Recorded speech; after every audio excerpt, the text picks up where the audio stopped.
साथियों, आप सभी के इस प्लेटफॉर्म पर स्वागत है। यहाँ पर हम लोग विजन आइज कोचिंग संस्था के द्वारा जो न्यूज़ टुडे शीर्षक से डेली करंट अफेयर प्रोवाइड किया जाता है, इसको यहाँ पर हम लोग देखेंगे। तो चलिए प्रारंभ करते हैं। सबसे पहले बात करते हैं बाढ़ के कारण सिक्किम में हुए या सिक्किम में चुंगथांग बांध टूट गया। तो ध्यान रखिएगा, चुंगथांग बांध कहाँ पर स्थित रहा है? सिक्किम में। तो सिक्किम में बाढ़ से चुंगथांग बांध को हुए नुकसान ने भारत में बांधों की विफलता से जुड़े जोखिमों को उजागर कर दिया है। यह बांध जल विद्युत संयंत्र के लिए जल के स्रोत के रूप में कार्य करता है। यह बाढ़ उत्तरी सिक्किम में साउथ लोहनक झील में ग्लेशियर लेक आउटब्रस्ट फ्लड या जिसे ग्लोफ कहते हैं की वजह से आई थी। ग्लोफ से तात्पर्य होता है हिमनद झील के टूटने से उत्पन्न होने वाली बाढ़ है। बांध जो होते हैं जल प्रवाह को रोकने के लिए किसी धारा या नदी पर बनाई गई एक संरचना होती है। बांध के कई सारे उद्देश्य होते हैं, जैसे बड़ी मात्रा में जल का भंडारण करने के लिए, बाढ़ नियंत्रण के लिए और बिजली उत्पादन के लिए। विश्व में बांध विफलता की जो कुछ प्रमुख घटनाएं हैं, उन घटनाओं की बात करें तो चीन में बान कियाओ बांध का टूटना,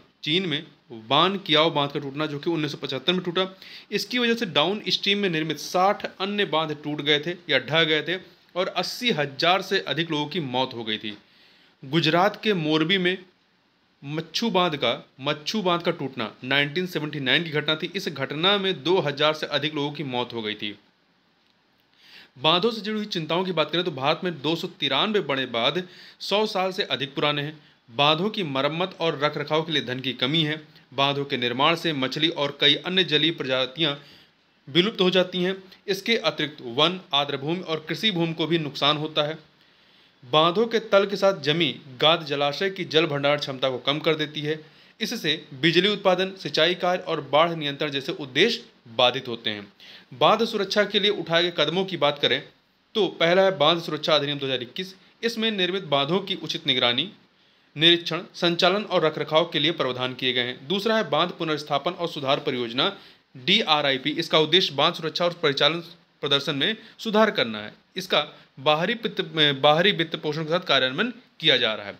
कुछ अन्य चीज़ों की बात करें तो भारत में बड़े बांधों वाले जो 5 प्रमुख राज्य हैं कौन कौन से, जहां पे बांधों की संख्या, बड़े बांधों की संख्या सर्वाधिक है।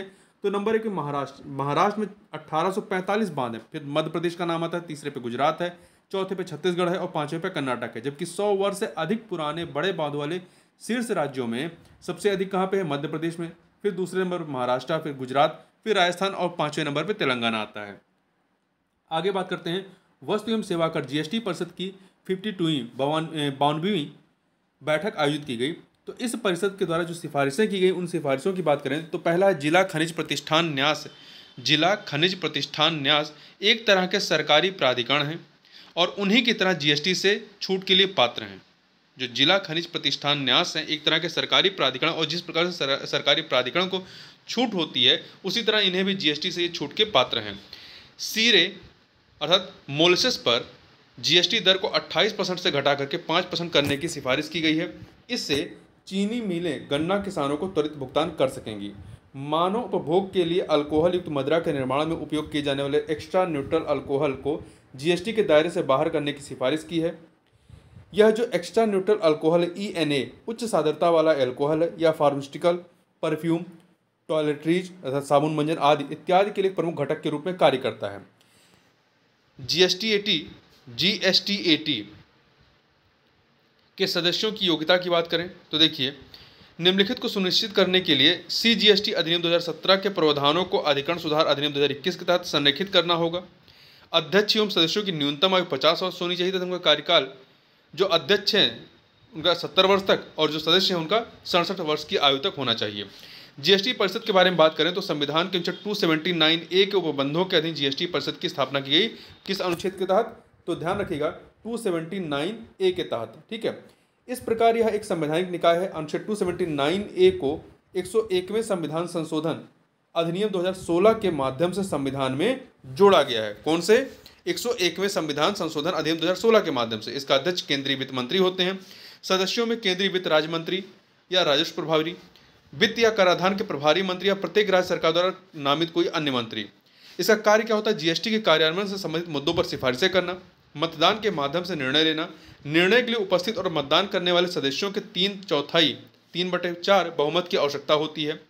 डाले गए मतों में केंद्र की हिस्सेदारी 33% होती है। कितनी होती है? 33% होती है। GST अपीली अधिकरण GST-AT के बारे में बात करें, ठीक है, appellate tribunal, GST appellate tribunal, तो GST-AT केंद्रीय GST अधिनियम 2017 के तहत एक वैधानिक निकाय है। यह GST कानूनों के तहत अपील का दूसरा मंच है और केंद्र एवं राज्यों के बीच विवाद समाधान का पहला मंच है। पहले स्तर पर अपीली प्राधिकरण है, ठीक है, पहले स्तर पर अपीली प्राधिकरण है। यह अपीली प्राधिकरण या पुनरीक्षण प्राधिकरण द्वारा पारित आदेशों के खिलाफ अपीलों की सुनवाई करेगा। आगे चलते हैं, अगला है, देखिए यहाँ पर हम लोग बात करेंगे सशस्त्र फिलिस्तीनी समूह हमास ने इजराइल पर अभी हाल ही में अभूतपूर्व हमला किया है, जिससे इजराइल और हमास के बीच जो है युद्ध घोषित हो गया है। देखिए हमास ने यह हमला योम किप्पुर युद्ध की, कौन सा, योम किप्पुर युद्ध की 50वीं वर्षगांठ पर ऑपरेशन अल अक्सा स्टॉर्म, अल अक्सा स्टॉर्म जो है, अल अक्सा ये इजराइल में स्थित एक जो है मस्जिद है, ठीक है। हमास एक लड़ाका संगठन है। यह राजनीतिक रूप से गाजा पट्टी को नियंत्रित करता है। यह समूह इजराइल को राष्ट्र के रूप में मान्यता नहीं देता है। हमास ओस्लो शांति समझौते जो कि 1993 का है का हिंसक तरीके से विरोध करता रहा है। इस समझौते के तहत फिलिस्तीनी लिबरेशन ऑर्गेनाइजेशन PLO औपचारिक रूप से इजरायली राज्य को मान्यता प्रदान करता है। PLO का गठन 1964 में, फिलिस्तीन लिबरेशन ऑर्गेनाइजेशन का गठन जो है 1964 में किया गया था। यह संयुक्त राष्ट्र में एक गैर सदस्य देश फिलिस्तीन के नाम से फिलिस्तीन का प्रतिनिधित्व करता है। इस समझौते के तहत इजराइल ने फिलिस्तीनियों को गाजा और वेस्ट बैंक में कुछ मामलों में सीमित स्वशासन दिया हुआ है। अब बात करते हैं अरब फिलिस्तीनियों और यहूदियों के बीच संघर्ष के बारे में थोड़ा सा यदि बात करें तो इस संघर्ष का मूल प्रथम विश्व युद्ध और उस्मानिया साम्राज्य जो ऑटोमन साम्राज्य के नाम से जानते हैं या ऑटोमन एम्पायर के विघटन से जुड़ा हुआ है। बाद में बाल्फोर घोषणा जो कि 1917 में होती है में ब्रिटेन ने यहूदियों के लिए राष्ट्रीय भूमि के रूप में फिलिस्तीन की स्थापना का संकल्प लिया। वर्ष 1947 में संयुक्त राष्ट्र में फिलिस्तीन को अरब एवं यहूदियों के मध्य विभाजित करने के लिए मतदान हुआ। यहूदी निवासियों ने समझौते को स्वीकार कर लिया और 1948 में इजराइल की स्वतंत्रता की घोषणा कर दी। वहीं अरबों ने इस समझौते को अस्वीकार कर दिया। इस वजह से दोनों पक्षों के बीच 4 युद्ध हुए। वर्ष 1973 का योम किप्पर 1973 का योम किप्पर या रमजान युद्ध चौथा अरब इजराइल युद्ध था। इस युद्ध में एक तरफ इजराइल था तो दूसरी तरफ मिस्र और सीरिया के नेतृत्व में अरब देश थे। यह युद्ध फिलिस्तीनी क्षेत्र पर विवाद को लेकर लड़ा गया था। इस युद्ध के परिणामस्वरूप 1978 में कैंप डेविड समझौता हुआ। इस समझौते के तहत पहली बार किसी अरब देश ने इजराइल को एक राज्य के रूप में मान्यता दी। समझौते के तहत इजराइल ने सिनाई प्रायद्वीप मिस्र को वापस लौटा दिया। संघर्ष पर भारत के रुख की बात करें तो भारत पारंपरिक रूप से 2 स्टेट समाधान और फिलिस्तीन लोगों के आत्मनिर्णय के अधिकार का समर्थन करता रहा है, ठीक है।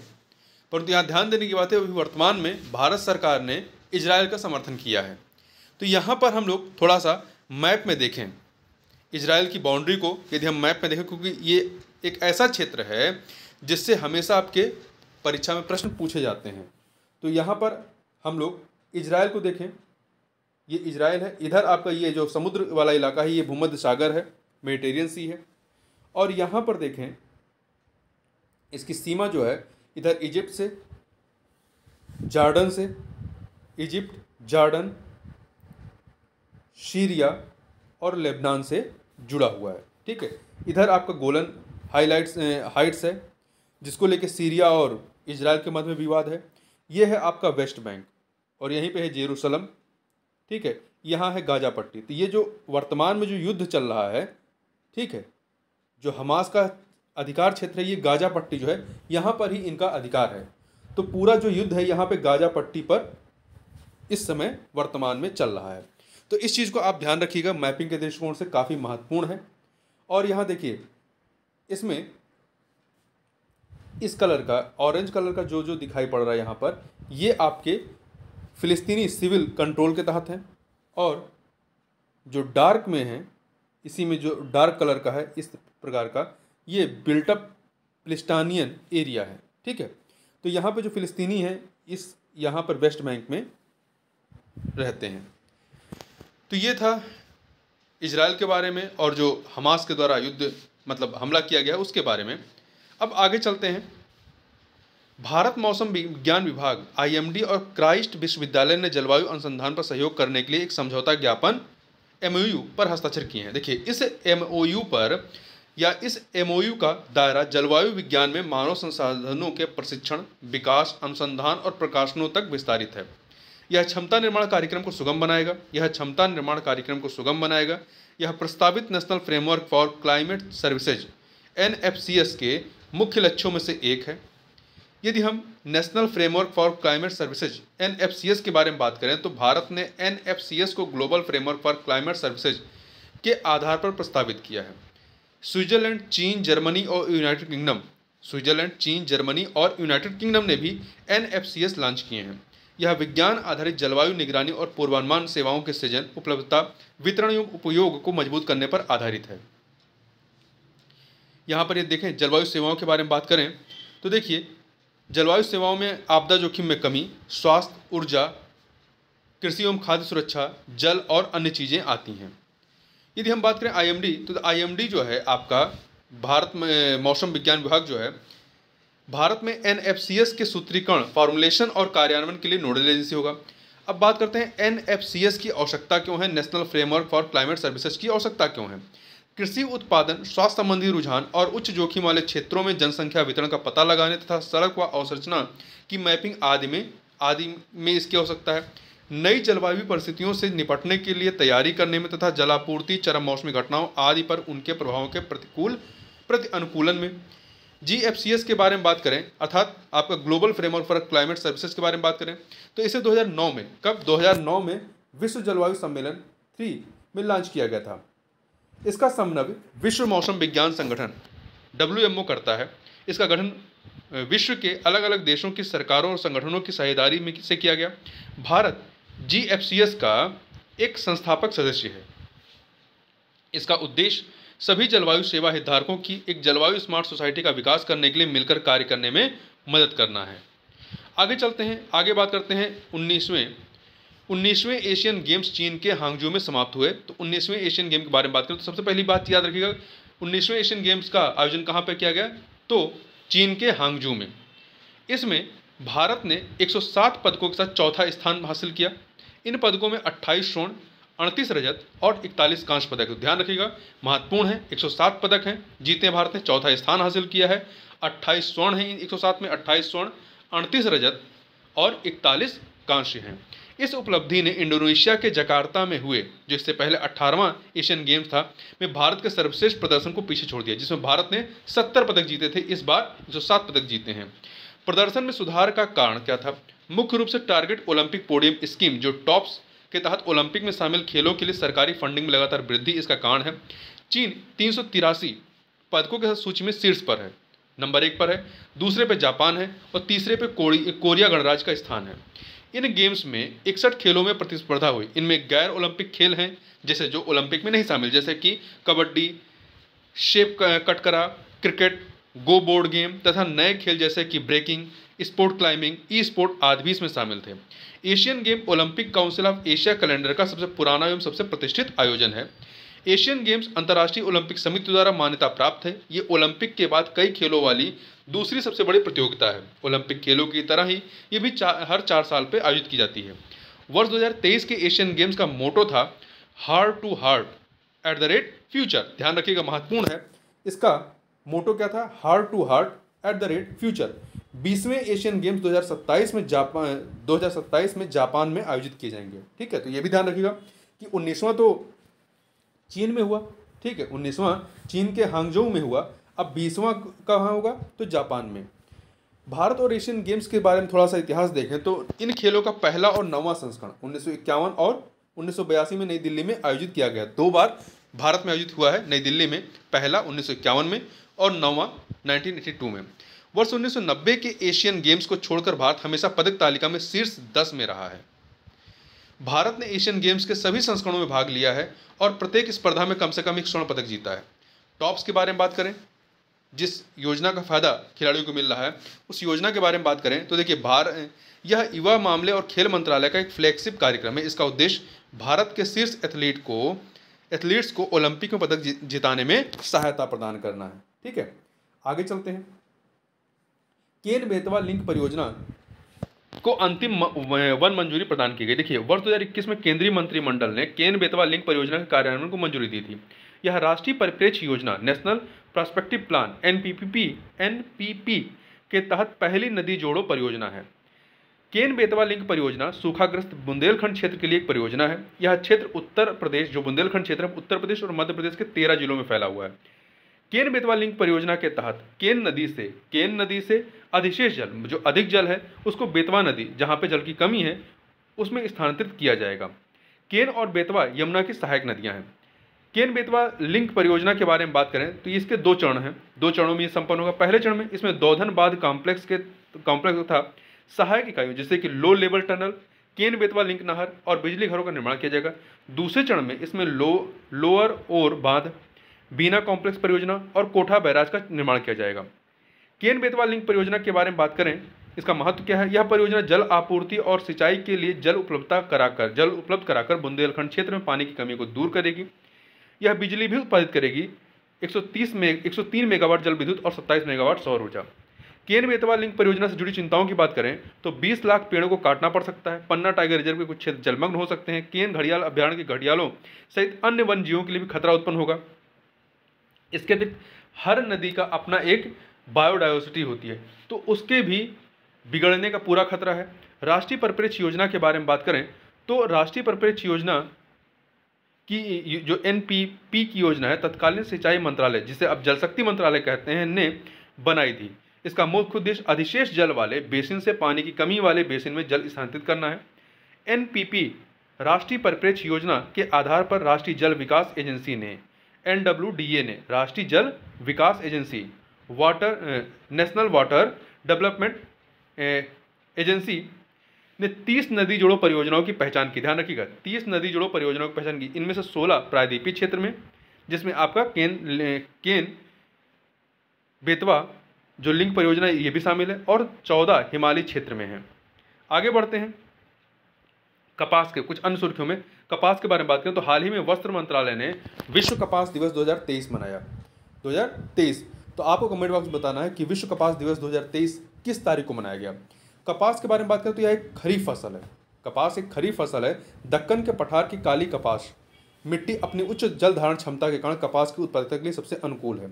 जलवायु की स्थिति की बात करें तो आवश्यक वार्षिक तापमान जो है इसके लिए चाहिए वो 20 से 28 डिग्री सेल्सियस चाहिए। वर्षा 55 से 110 सेंटीमीटर होना चाहिए, जो कि आदर्श होती है। न्यूनतम 180 पाला मुक्त दिन होना चाहिए कपास की खेती के लिए।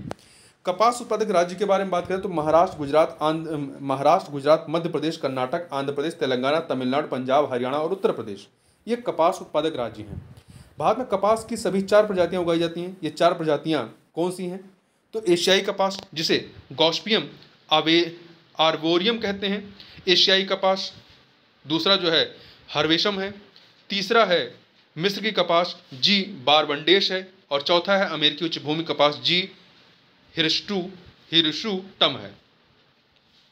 एशियाई जंगली कुत्ते ढोल के बारे में बात करें तो एक अध्ययन के अनुसार अतिव्यापी ओवरलैप शिकार की उपलब्धता या अधिवास उपयुक्तता ढोल और बाघों के बीच एक सकारात्मक जुड़ाव को निर्धारित कर सकती है। इससे इन 2 मांसाहारी प्रजातियों के बीच सह अस्तित्व संभव हो सकता है। देखिए, एक स्थानिक या सिम्पेट्रिक का तात्पर्य ऐसे जानवरों या पौधों की प्रजातियों और आबादी से जो सामान्य अतिव्यापी भौगोलिक क्षेत्रों में अधिवासित हैं। एशियाई जंगली कुत्ते के बारे में बात करें जिसे ढोल कहते हैं, इसका हैबिटेट कहाँ है? विविधतापूर्ण जलवायु और पर्यावरण जैसे घने जंगल, झाड़ियाँ, स्टेपीज मतलब घास भूमि और अल्पाइन क्षेत्र। ये रेंज कहाँ है, इनका विस्तार कहाँ पर है ऐसे क्षेत्रों का? तो यह मध्य, दक्षिण पूर्वी और दक्षिण पूर्व एशिया में पाया जाता है। आयुष्यन स्थिति देखें तो इंडेंजर्ड कैटेगरी में, एंडेंजर्ड में है। संकट क्या है इनके लिए? तो पर्यावरण का नुकसान, शिकार की उपलब्धता में गिरावट, उत्पीड़न, बीमारी और पारस्परिक प्रतिस्पर्धा। आगे बात करते हैं भारतीय वायुसेना का नए ध्वज के बारे में। भारतीय वायुसेना का नया ध्वज प्रतीक जारी किया गया है। भारतीय वायुसेना की 91वीं वर्षगांठ के अवसर पर भारतीय वायुसेना के नए ध्वज प्रतीक का अनावरण किया गया है। नए ध्वज प्रतीक के ऊपरी दाएं कोने पर वायुसेना का क्रेस्ट शामिल है। भारतीय वायुसेना क्रेस्ट के शीर्ष पर राष्ट्रीय प्रतीक अशोक सिंह उत्कीर्ण है और उसके नीचे देवनागरी में सत्यमेव जयते लिखा है। अशोक सिंह के नीचे एक हिमालयी बाज है जिसके पंख फैले हुए हैं। यह भारतीय वायुसेना के युद्ध कौशल को दर्शाता है। हल्के नीले रंग का एक वलय हिमालयी बाज को घेरे हुए जिस पर भारतीय वायुसेना लिखा है। भारतीय वायुसेना का आदर्श वाक्य नभ स्पृशम दीप्तम हिमालयी बाज के नीचे देवनागरी में सुनहरे अक्षरों में अंकित है। यह आदर्श वाक्य भगवद गीता के अध्याय 11 के श्लोक 24 से लिया गया है। इसका अर्थ है गौरव के साथ आकाश को छुओ। ठीक है, आगे बात करते हैं ट्रेजेक्टरी करेक्शन मैन्यूवर्स के बारे में। TCM, trajectory correction manoeuvres. ISRO ने लगभग 16 सेकंड तक अंतरिक्ष यान आदित्य L1 के लिए टीसीएम का प्रदर्शन किया। टीसीएम क्या होता है? टीसीएम यह सुनिश्चित करता है कि अंतरिक्ष यान लैग्रेंजियन पॉइंट 1 L1 के चारों ओर हेलो प्रभाव मंडल ऑर्बिट में प्रवेश करने के लिए अपने निर्धारित पथ पर है। इससे पहले इसरो ने ट्रांस लैग्रेंजियन पॉइंट 1 इंसर्शन चरण को संपन्न किया था। इसके बाद वैज्ञानिकों ने यान के प्रक्षेप पथ ट्रेजेक्टरी संबंधी त्रुटियां होने की संभावना व्यक्त की थी, जिसे सुधार की आवश्यकता है। प्रक्षेप पथ में सुधार के लिए अंतरिक्ष यान के इंजनों को फायर या चालू किया जाता है। अमेजन नदी बेसिन के बारे में बात करें तो पूरा क्वारा झील के सूखने से तैरते हुए गांव मिट्टी के मैदानों में परिवर्तित हो गए हैं। यह झील अमेजन नदी बेसिन में स्थित है। तो ध्यान रखिएगा, पूरा क्वारा झील कहाँ पर है? यह अल नीनो और उत्तरी उष्णकटिबंधीय अटलांटिक महासागर के जल के गर्म होने के कारण गंभीर सूखे का सामना कर रहा है। ये जलवायु घटनाएं ग्लोबल वार्मिंग और जीवाश्म ईंधन के दहन से बढ़ गई हैं। अमेजन नदी बेसिन के बारे में बात करें तो यह विश्व का सबसे बड़ा जल अपवाह बेसिन है और विश्व की दूसरी सबसे लंबी नदी है, पहली नील है। यह दक्षिण अमेरिका के लगभग 34% भाग को कवर करता है। दुनिया के लगभग 60% वर्षावन यहीं पर है। साथ ही यहाँ पृथ्वी पर जीवन के 10% ज्ञात स्रोत भी मौजूद हैं। कवर किए गए देश मतलब अमेजन नदी बेसिन के तहत कौन से देश हैं? ब्राज़ील, जो कि भूमध्य रेखा और मकर रेखा दोनों हिस्सों को गुजरती हैं। Bolivia, Colombia, Ecuador, Guyana, Peru, Suriname और वेनेजुला। आगे हम लोग बात करते हैं प्रादेशिक सेना के बारे में। तो देखिए, टेरिटोरियल आर्मी, प्रादेशिक सेना ने वास्तविक नियंत्रण रेखा पर मंदारिन चीनी भाषा में प्रशिक्षित अधिकारियों के पहले बैच को शामिल किया है। प्रादेशिक सेना नियमित सेना का एक भाग होता है। इसकी स्थापना प्रादेशिक सेना अधिनियम 1948 के तहत की गई है। यह युवा नागरिकों 18 से 42 वर्ष की आयु को अपने प्राथमिक व्यवसायों का त्याग किए बिना सैन्य परिस्थितियों में सेवा करने में सक्षम बनाती है। यह नियमित सेना को एक ही जैसी ड्यूटी करने से राहत प्रदान करती है। साथ ही प्राकृतिक विपदाओं आदि से निपटने में नागरिक प्रशासन की सहायता करती है। प्रादेशिक सेना कार्मिकों को उनकी वीरतापूर्ण सेवाओं के लिए कीर्ति चक्र, वीर चक्र, सौर चक्र आदि से सम्मानित किया जा सकता है। वाटर मिल के बारे में बात करें, थाईलैंड के वैज्ञानिक अंतरिक्ष यात्रियों के लिए पोषण और ऑक्सीजन के स्रोत के रूप में वाटर मिल की क्षमता पर शोध कर रहे हैं। वाटर मिल क्या होता है? यह दुनिया का सबसे छोटा फूल वाला पादप है। यह एक जड़ रहित, तना रहित पादप है जो जल निकायों पर तैरता है। इसकी सरलता और तीव्र विकास दर इसे पादप के विकास पर परिवर्तित गुरुत्वाकर्षण के प्रभावों का अध्ययन करने के लिए एक आदर्श विकल्प बनाती है। यह प्रकाश संश्लेषण के माध्यम से ऑक्सीजन का प्रचुर उत्पादक और प्रोटीन का एक समृद्ध स्रोत है। अंतर विषयक साइबर भौतिकी प्रणालियों पर राष्ट्रीय मिशन की बात करें, अंतर विषयक साइबर भौतिक प्रणालियों पर राष्ट्रीय मिशन, साइबर भौतिक प्रणाली में प्रौद्योगिकी नवाचार पर राष्ट्रीय कार्यशाला ने साइबर भौतिक प्रणाली में प्रौद्योगिकी नवाचार पर राष्ट्रीय कार्यशाला ने अंतर विषयक साइबर भौतिक प्रणालियों पर राष्ट्रीय मिशन NMICPS के तहत स्थापित प्रौद्योगिकी नवाचार केंद्रों के महत्व को रेखांकित किया है। CPS की बात करें, साइबर भौतिकी प्रणाली कंप्यूटिंग उपकरणों का एक संग्रह है। ये उपकरण एक दूसरे के साथ संचार स्थापित करते हैं और एक फीडबैक लूप में सेंसर्स व एक्चुएटर्स के माध्यम से भौतिक विश्व के साथ अंतरक्रिया करते हैं। इसमें artificial intelligence, internet of things, machine learning, robotics जैसी तकनीकें शामिल हैं। उपयोग के क्षेत्र कहाँ हैं? स्वास्थ्य देखभाल सेवा, परिशुद्ध कृषि और ऊर्जा अवसंरचना इत्यादि। यदि हम बात करें अंतर विषयक साइबर भौतिक प्रणालियों पर राष्ट्रीय मिशन NMICPS, तो इसको विज्ञान और प्रौद्योगिकी विभाग ने 2018 में लॉन्च किया था। इसका विजन क्या है? भारत को CPS प्रौद्योगिकियों में अग्रणी बनाना। CPS मतलब साइबर भौतिक प्रौद्योगिकी में प्रणाली में अग्रणी बनाना। उद्देश्य CPS साइबर भौतिक प्रणाली और इससे संबंधित प्रौद्योगिकियों में ट्रांसलेशन अनुसंधान को बढ़ावा देना। ट्रांसलेशनल अनुसंधान में बुनियादी अनुसंधान से प्राप्त ज्ञान का उन अध्ययनों में उपयोग किया जाता है जो नए उत्पादों के विकास में सहायता कर सकते हैं। आगे बात करते हैं सुर्खियों में रहे व्यक्ति के तौर पर डॉक्टर गोपाल समुद्रम नारायण रामचंद्रन के बारे में, जिनका जन्म 1922 में हुआ था और उनकी मृत्यु 2001 में हुई थी। ठीक है, डॉक्टर गोपाल समुद्रम नारायण रामचंद्रन। देखिए, रामचंद्रन ने गोपीनाथ कार्था के साथ मिलकर कोलेजन की संरचना को समझने के लिए मद्रास ट्रिपल हेलिक्स मॉडल पेश किया था। ये इनकी चित्र है, फोटो है। कोलेजन क्या होता है? कोलेजन जानवरों के संयोजी ऊतक में मौजूद होता है। यह मनुष्यों सहित सभी प्राणियों को क्षमता और आकार प्रदान करता है। रामचंद्रन के अन्य योगदान की बात करें तो उन्होंने बीटा संश्लेषण सहित एक्सरे क्रिस्टलोग्राफी में कई नई विधियां विकसित की थी। उन्होंने मद्रास विश्वविद्यालय में आणविक जीव विज्ञान में एक अनुसंधान केंद्र की स्थापना की थी। इनके द्वारा जो पुरस्कार प्राप्त किए गए हैं उसमें शांति स्वरूप भटनागर पुरस्कार से सम्मानित किए गए हैं। ठीक है, तो इतनी चीज़ें आप इस वीडियो में याद रखिएगा। तो इस वीडियो में बस इतना ही, मिलते हैं नेक्स्ट वीडियो में, तब तक के लिए बहुत बहुत धन्यवाद।